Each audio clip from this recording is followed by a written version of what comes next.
షర్మిలకి, కవితకి కొన్ని పోలికలు ఉన్నాయి, కొన్ని పోలికలు లేవు. షర్మిల తన అన్నతో మీదన అభిమానంతోనే తెలంగాణ వెళ్ళి అక్కడి నుంచి పోటీ అక్కడ ముఖ్యమంత్రి అంది. ఎలాగా ఆవిడ నాయకురాలు అనుకుంది అంటే, అంతకుముందు ఓదార్పు యాత్ర చేశాను మా అన్న ఆన్ బిహాఫ్ ఆఫ్ అంది. జగన్ మీద ఉన్నటువంటి ప్రేమ, రాజశేఖర రెడ్డి మీద ఉన్న ప్రేమతో షర్మిల వెనకాల నడిచారు. కానీ షర్మిలకు అంత సీన్ లేదన్నది తెలంగాణలో పాదయాత్ర సందర్భంగా అర్థమైంది.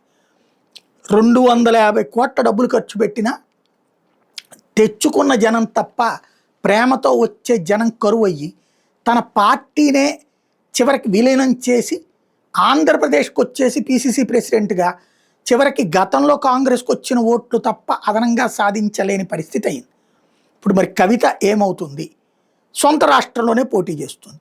ఆమె కూడా అన్న మీదనే వ్యతిరేకత. షర్మిల భర్త పేరు అనిలే, కవిత భర్త పేరు అనిలే. ఇద్దరు కూడా అన్నలతో విభేదిస్తున్నటువంటి వాళ్ళే. తండ్రిని ప్రేమిస్తుంది షర్మిల, తండ్రిని కూడా ద్వేషిస్తుంది కవిత. తాజాగా ఆమె చేపట్టినటువంటి జనం బాట కార్యక్రమం అన్నటువంటిది జనం లేక ఇంటి బాట పట్టాల్సిన పరిస్థితి వచ్చిందన్నటువంటిది బీఆర్ఎస్ శ్రేణులు, కాంగ్రెస్ శ్రేణులు చేస్తున్న ప్రచారం. వాస్తవం ఏంటో రాబోయే రోజుల్లో తేలుతుంది.